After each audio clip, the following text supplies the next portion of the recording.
mdogo wa eneo bunge la Emurua Dikirr umefanyika leo hii, wananchi wakijitokeza kuchagua kiongozi anayewafaa. Visa vichache vya ukosefu wa usalama vimeripotiwa, ila hali ilitulia baada ya masaa machache.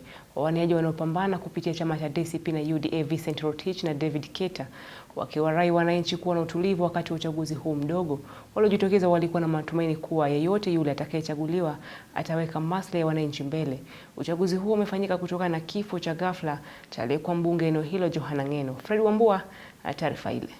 Eneo bunge la Emurua Dikirr, kaunti ya Narok, wamejitokeza leo hii kupiga kura katika uchaguzi mdogo baada ya kifo chake Johana Ng'eno. Wagombea wa kiti hicho wanaopewa kipaumbele na wananchi, David Ketere wa UDA na Vincent Rotich wa DCP, wakipiga kura zao katika vituo tofauti, leo muhimu wakihamasisha wakazi kudumisha amani katika kipindi hiki. Ile kitu ningependa kuomba tu watu wa Emurua Dikirr, kama vile tulifanya campaign kwa amani, mimi nataka tena wapige kura kwa amani, kwa sababu unajua hii Emurua Dikirr ni yetu sisi sote na ni kubwa kuliko kila mtu hapa Emurua Dikirr.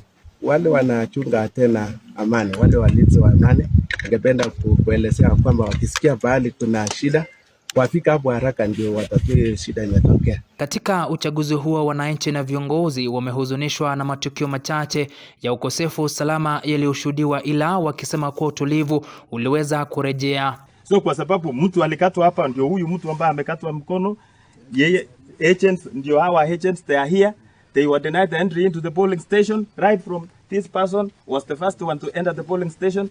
So we wanted to tell the police officers, including the IPC, kindly, we thought you are acting and you are conducting this election in a free and verifiable manner. Kuna areas ndogo ndogo tu tumesikia kuna furuku, lakini tunashukuru pia security agencies kwa sababu tumesikia wameanza ku respond kwa hiyo maneno ya insecurity ilikuwa imefanyika kwingine kwa polling stations zingine.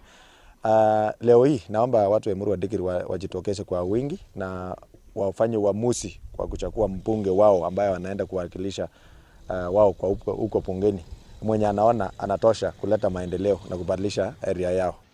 Usiku wa leo kulikuwa na visa kidogo ya kuvunja amani, lakini tulijaribu kuongea na wale wa security, wakaenda pale, walikuwa kama area Sokit na Kabulecho na Chilani, na nimeona wametulia. So ningependa kuelezea kwamba wasilale mpaka tufike mwisho wa hii exercise tunafanya.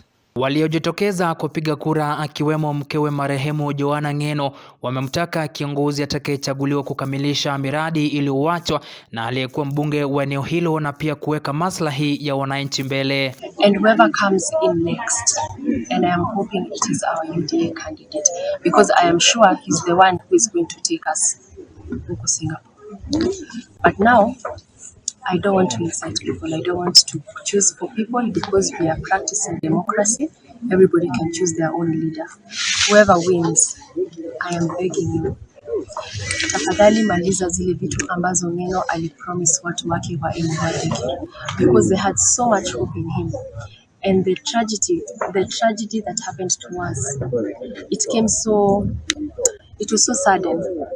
That is why we were a bit confused in the beginning. But now we are not. Now we are following our president, William Ruto, and our governor, Patrick Ole Ntutu.